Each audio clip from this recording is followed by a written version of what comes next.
അദ്ദേഹം മയക്കുമരുന്ന് ഉപയോഗിക്കുന്നെങ്കിൽ നിയമത്തിൻ്റെ പരിധി കൊണ്ടുവരണം. മയക്കുമരുന്നിനൊന്നും ഞങ്ങൾ ആരും പ്രോത്സാഹിപ്പിക്കാനില്ല.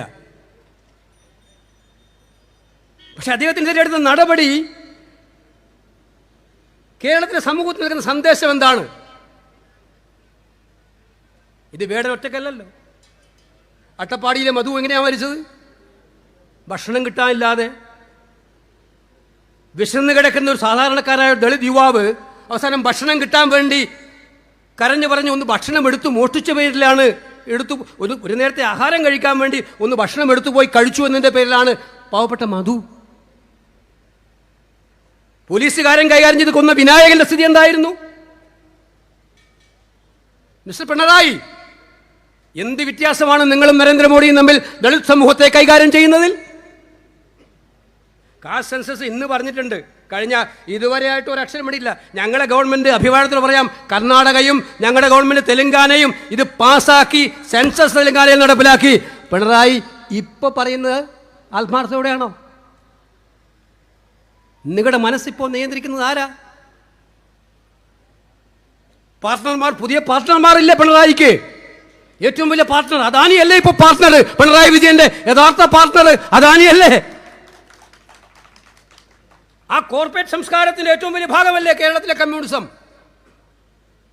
ഞാൻ പറഞ്ഞു വന്നത് ഈ വേടന്റെ കാര്യത്തിൽ തന്നെ, കേസിൽ തന്നെ ഒരു നല്ല ഗായകൻ ഈ സമൂഹത്തിൽ അറിയപ്പെടുന്ന ആൾ, അദ്ദേഹത്തിന് പോരായ്മകളുണ്ടെങ്കിൽ അദ്ദേഹം സമ്മതിച്ചിട്ടുണ്ട്. അത് തിരുത്താൻ അദ്ദേഹം തയ്യാറാണെന്ന് പറഞ്ഞാൽ അത് തിരുത്തി അദ്ദേഹത്തെ കൊണ്ടുവന്ന് അദ്ദേഹത്തെ പ്രോത്സാഹിപ്പിക്കുന്നതിന് പകരം അദ്ദേഹത്തെ ഒറ്റതിരിഞ്ഞ് ആക്രമിക്കുന്നു. ഇതിന് മുൻപ് ഇതുപോലെ കുറ്റം ചെയ്ത ഒരുപാട് പേരുണ്ടായിരുന്നു. ഞാൻ ഇതിനെക്കുറിച്ചൊന്നും പറയുന്നില്ല.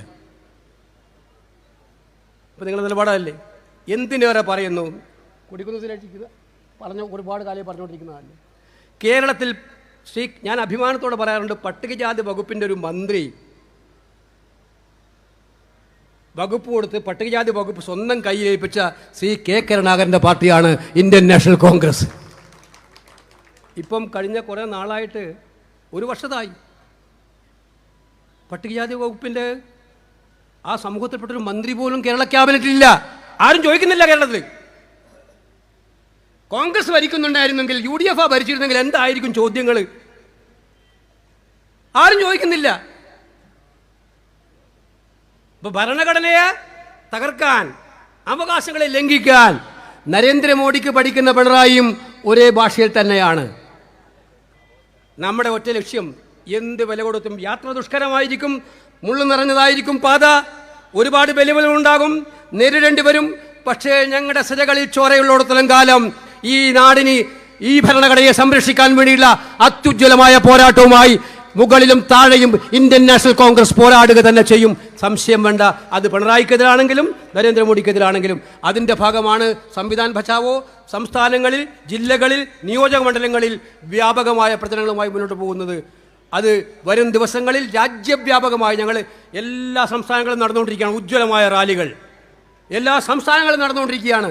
ഈ റാലികളിലൂടെ ബ്ലോക്കിലും നിയോജക മണ്ഡലത്തിലും ജില്ലയിലും സംസ്ഥാനത്തിലും റാലികളിലൂടെ കോൺഗ്രസ് അതിൻ്റെ കരുത്ത് തെളിയിച്ചുകൊണ്ട് മുന്നോട്ട് പോകും എന്ന് സൂചിപ്പിച്ചുകൊണ്ട് ഈ നാടിൻ്റെ കാവൽഭടന്മാരായി ഇന്ത്യൻ നാഷണൽ കോൺഗ്രസ് ഉണ്ടാകും.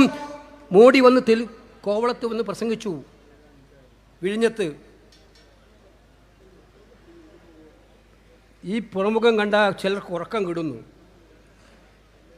അദാനിയും, അതായത് കേരളത്തിലൊരു മന്ത്രി അദാനിയെക്കുറിച്ച് പറഞ്ഞതും പാർട്ട്ണറായി പറഞ്ഞതും അതിനൊക്കെ കേട്ടിട്ടാണ് അദ്ദേഹം പറഞ്ഞത്, ഈ ഒരു രംഗം കണ്ടാൽ ഇന്ത്യ മുന്നണിയുടെ ഒരു പാർട്ട്ണറാ, പ്രധാനപ്പെട്ട പില്ലർ ഇരിക്കുന്നുണ്ട് ഈ വേദിയിൽ.